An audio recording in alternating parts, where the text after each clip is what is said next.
Olá pessoal, sejam bem-vindos ao vídeo de hoje. No vídeo de hoje, o nosso tema vai ser sobre gestão. Vamos começar por definir gestão. O que vai ser gestão para nós? Vamos dar uma definição direita, terra a terra, sem muita volta, sem muitos rodeios.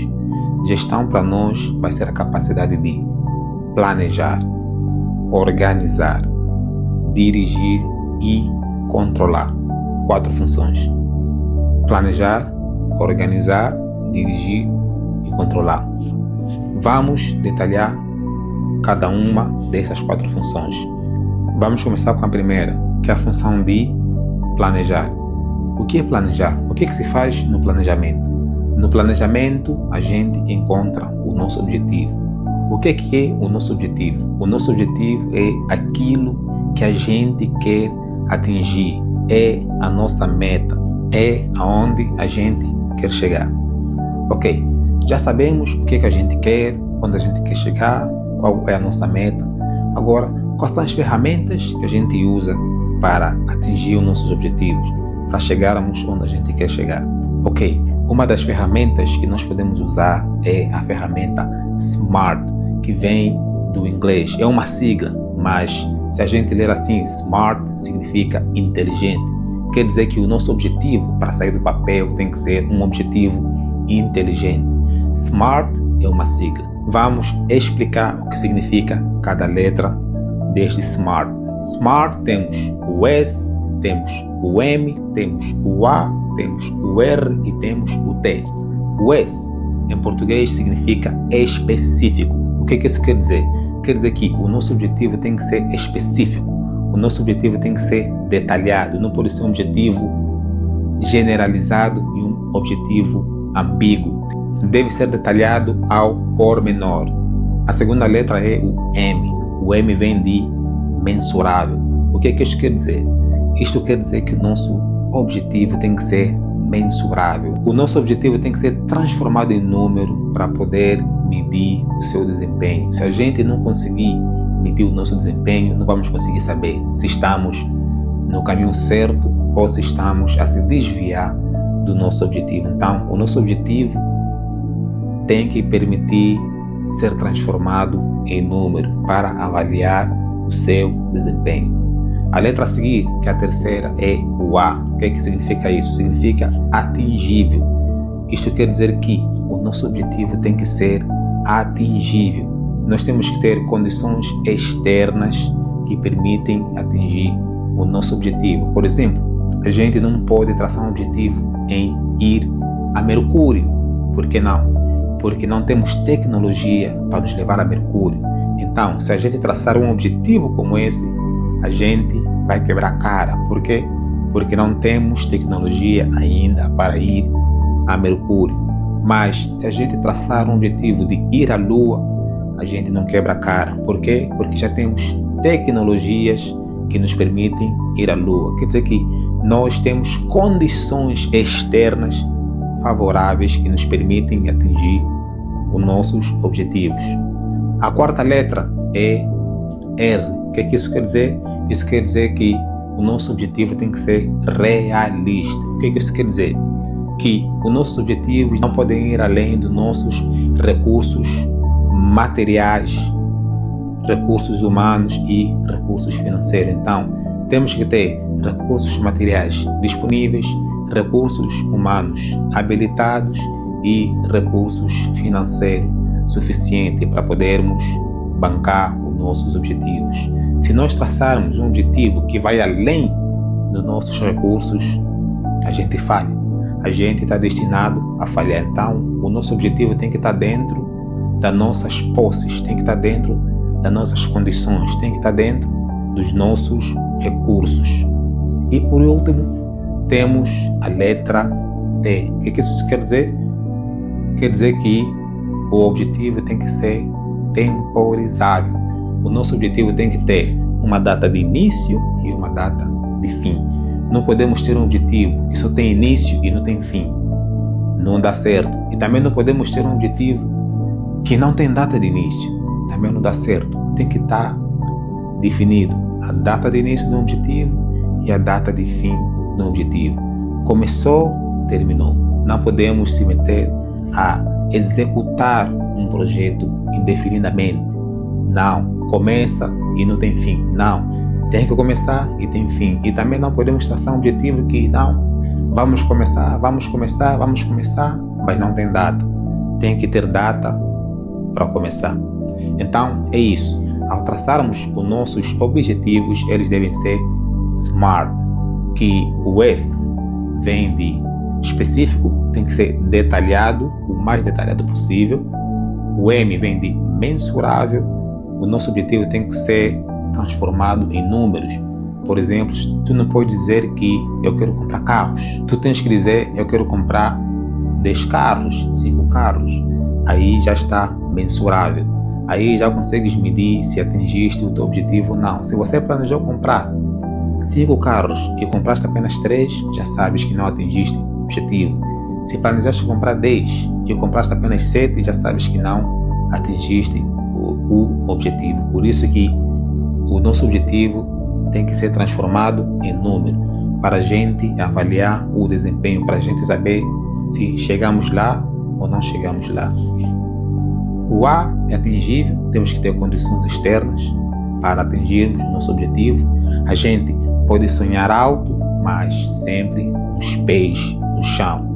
E temos o realista, que temos que ter os recursos financeiros, humanos e materiais disponíveis para atingir o nosso objetivo. E o temporizável, temos que ter a data de início e a data de fim do nosso projeto. Então, é assim que a gente traça o nosso objetivo SMART.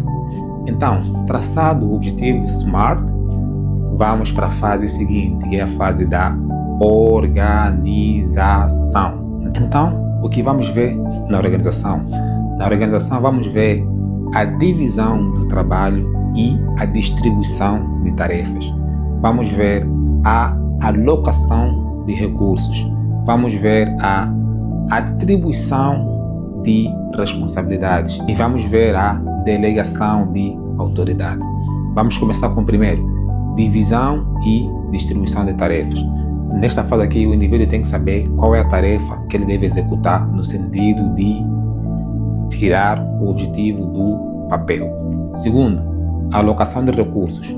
Nessa fase aqui, faz-se a combinação dos recursos financeiros, recursos humanos e recursos materiais que vão permitir tirar o objetivo do papel. E temos o terceiro, atribuição de responsabilidades. Aqui o indivíduo vai saber de que parte do processo ele é responsável para que o objetivo possa sair do papel, e também vai saber a quem ele deve prestar contas. E por último temos a delegação de autoridade.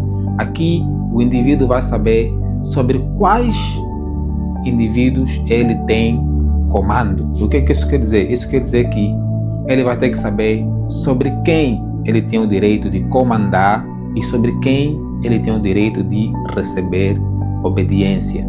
Por que a organização é importante? A organização é importante porque já não estamos em altura de executar as tarefas sem saber onde começa a nossa atividade e onde termina a nossa atividade. Por isso que começamos com a divisão de trabalho e distribuição de tarefas. Cada um tem que saber qual é o seu trabalho no processo e cada um tem que saber qual é a sua tarefa. Feito a divisão do trabalho, sabido qual é a tarefa de cada um, então na alocação de recursos, o indivíduo vai ser munido com recursos financeiros e materiais para tirar o objetivo do papel. Também vai ser munido de formação e informação que lhe permitam executar da melhor maneira a sua tarefa. E na atribuição de responsabilidade, o indivíduo vai saber de que parte do processo ele é responsável. Assim, ele não vai se meter a fazer o trabalho que é do outro e também não vai permitir que o outro interfira no seu trabalho, porque ele é responsável daquele trabalho, ele é responsável daquela tarefa, ele responde por aquela tarefa, não responde por uma tarefa fora da sua responsabilidade. E ele vai saber a quem ele deve prestar contas. Então, sabendo a quem deve prestar contas, não é qualquer chefe que vai vir e lhe cobrar resultados, porque ele sabe a quem ele deve prestar contas. Ele tem um chefe indicado para prestar contas e não prestar conta com qualquer chefe que apareça. Então, por isso é que se faz a distribuição de responsabilidade. O indivíduo sabe de que parte do processo ele é responsável e a quem ele deve prestar conta. Assim, ele não faz o que não tem que fazer e não deve falar demais quando não está na presença do seu chefe. E na delegação de autoridade, o chefe vai saber quais são os indivíduos que estão sobre o seu comando, quais são os indivíduos que lhe devem obediência direta. Então, isso também vai impedir que ele vá para a área dos outros e colocar-se a mandar, pois se ele fazer isso, ele não vai receber obediência, porque aquele trabalhador sabe qual é a sua responsabilidade e sabe a quem deve prestar conta. Então, por isso que é muito importante a delegação de autoridade. Por isso que é muito importante a organização. O indivíduo tem que saber qual é o seu trabalho, o indivíduo tem que ter as ferramentas, as tecnologias, as formações e as informações para realizar o seu trabalho. O indivíduo tem que saber de que parte do processo ele é responsável, porque o processo é extenso, é grande.